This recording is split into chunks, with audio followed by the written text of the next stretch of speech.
අයිබෝන් දුවේ පුතේ දවසේ ගැටලුව අංක 46 යටතේ රූපයක් දීලා තියෙනවා. මේ රූපේ තියෙන සමචතුරස්‍ර ගණන තමයි අපෙන් ආන්නේ. හරි. බලමු පුතේ මේම. එතකොට මේකත් අර කලින් වගේම 45 වෙනි ගැටලුව වගේම අපි සමචතුරස්‍ර සෙවීමේදී ඉංග්‍රීසි අක්ෂර යොදා ගන්න. ඒ අනුව අපි තනි අකුරු දෙක අනාදි වශයෙන් ගණනය කරගෙන ඉස්සරහට යන්න පුළුවන්. අපි බලමු තනි අකුරේ සමචතුරස්‍ර කීයක් තියෙනවද කියලා. ඒතර මේ හැම තැනක්ම සමචතුරස්‍ර. පුතාලට පේනවනේ. ඒ නිසා මේකේ අක්ෂර ගාන ගන්නම තනි අකුරේ ප්‍රමාණය එනවා. 1 2 3 4 5 6 7 8 9 10 11 12 13 14. පැහැදිලිද ඒක? පැහැදිලි නේ. ඒතර 14ක් තියෙනවා පුතේ තනි අකුරේ ඒවා. හරි. 3යි 6යි 9යි 10 11 12 13 14. හරි. බලන්න අකුරු දෙකේ සමචතුරස්‍ර තියෙනවද කියලා එහෙම ඉන්නේ නැහැ නේ. වයිනේ ඍජු කෝණාශ්‍ර පුතේ. මේ අතර ගත්තත් එමය මේ අතර ගත්තත් එමය. එහෙම ඉන්නේ නැහැ. හරි.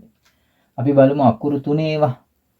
තුනේ ඒවා ඉන්නෙත් නැහැනේ පුතේ. මේ අතර ගත්තත් මේ අතර ඒවා ඍජු කෝණාශ්‍ර සමචතුරස්‍ර නෙවෙයි. හරි.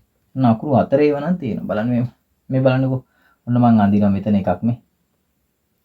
1යි. හරි. මේ පැත්තටම යමු. 1යි මේ අතර දෙන එකතු වුණාම 2යි. හරි. ආයි මෙතනින් පටන් ගන්නවා 3යි.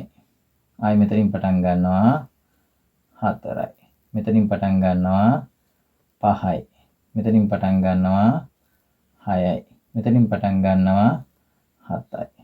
ඔන්න අවස්ථා 7ක් තියෙනවා. හරි.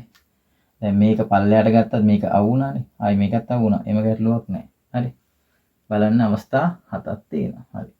දැන් අකුරු 5 ඒවා ඉන්නේ නැහනේ. ඉන්නේ. නමුත් 6 ඒවා ගත්තොත් ඍජු කෝණාශ්‍රය නෙමෙයි. සමචතුරස්‍රය ඉන්නෙත් නැහැ. හරි. 7 ඒවා ඉන්නෙත් නැහැ. 8 අකුරු 8 ඒවා තියෙනවා. 3යි 6යි 9න් තියෙනවා. එහෙනම් 9 ඒවා තියෙනවා. 9 ඒවා බලන්න මෙතන මේ ලොකු එක තියෙනවා නෙමෙයි. 1යි මෙතන 1යි ආයි මෙතන එකක් තියෙනවා මේ.